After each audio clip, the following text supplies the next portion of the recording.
So here's a really cool fact that I just learned about the New Testament this week. The term rabbi is first found in the New Testament in the Gospel of Mark. The New Testament is our earliest reference for the term rabbi. This is very, very interesting because it doesn't show up anywhere else in Second Temple Jewish literature. We don't see this in the writings of Philo or Josephus or the Dead Sea Scrolls. The term rabbi is first used in the New Testament, which I think is really, really interesting. And I was doing some research into this, and I was looking at whether scholars think that the term rabbi is an actual term that was being used in the early first century, or if this is kind of an anachronistic term. And there's actually some scholarly disagreement about this. So there are some scholars who think that the term rabbi is a term that was not used in the early first century, but is anachronistically placed back into the first century, because this is what we know. After the destruction of the Second Temple in 70 AD, Rabbinic Judaism begins to emerge, and so the term rabbi begins to become a term that is more institutionalized and is more formal for a designated teacher. And so we know in the post-70 AD era, in the late first century from 70 to 100, the term rabbi is beginning to be used as a formal designation for someone who has teaching authority within Jewish circles.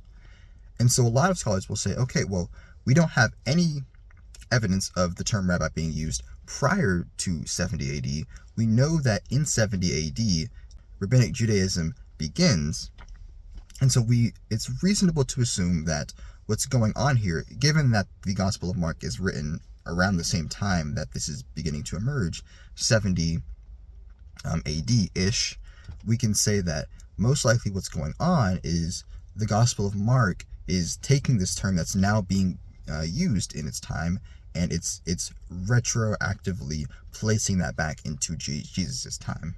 Now, I have some problems with this theory. I think there are a couple of problems. First off, the term rabbi probably was not widespread enough in the time of Mark's gospel to have been used by him and understood as a term for a designated teacher. Most likely Mark was written around 70. I'm a bit conservative, so I date Mark to closer to 65, 66. But regardless of whether you date Mark, even if you date Mark as late as 74, 75, the point still stands that Mark is written just around the time of the destruction of the Second Temple, and so it's kind of difficult for me to imagine that within a 3 to 4 to 5 year period, you have the term rabbi beginning to be used by Jews, and it's so widespread that the author of the Gospel of Mark now recognizes it as a formal role or a formal title for a Jewish teacher. It seems a little bit difficult to me to imagine that it's already become this widespread and this sort of institutionalized this early, right? Regardless of where you date Mark, between 65 and 75. And so that's one problem that I'm going to have with it. Secondly is the problem of Semitisms. So the term rabbi is transliterated in the New Testament.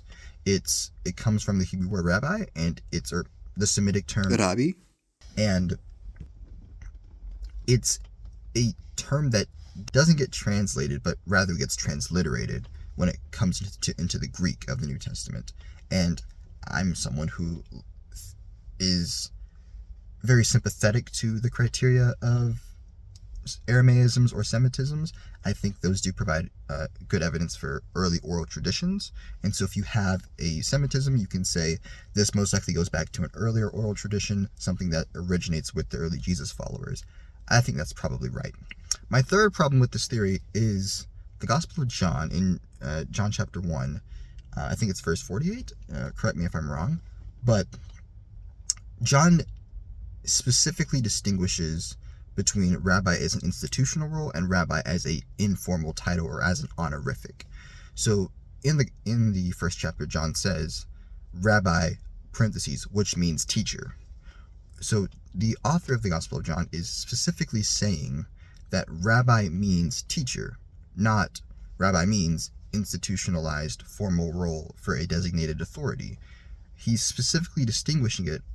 Why?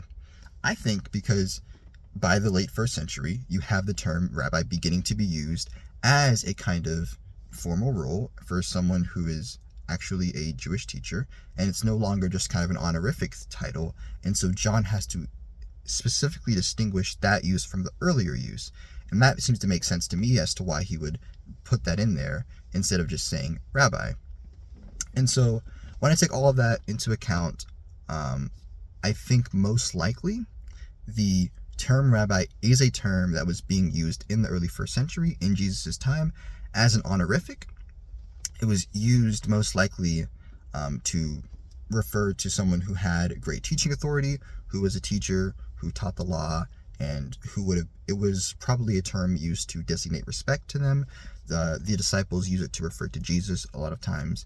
And so I think this probably does go back to a historical Jesus and to an early first century usage. But I do think that the term obviously does become changed. The meaning of the word does change over time. And so obviously as you get to the post Second Temple period, you no longer have it no longer gets used as a simply honorific title. It becomes a title for someone who actually has teaching authority and has like designated formal authority. And so I think that helps us map a better chart and helps us make a better sense of the New Testament evidence. But nevertheless, I do think it's just really, really fascinating that the Gospels, which are Christian texts, are the first reference of the term rabbi. I just think it's really cool. Thanks for watching.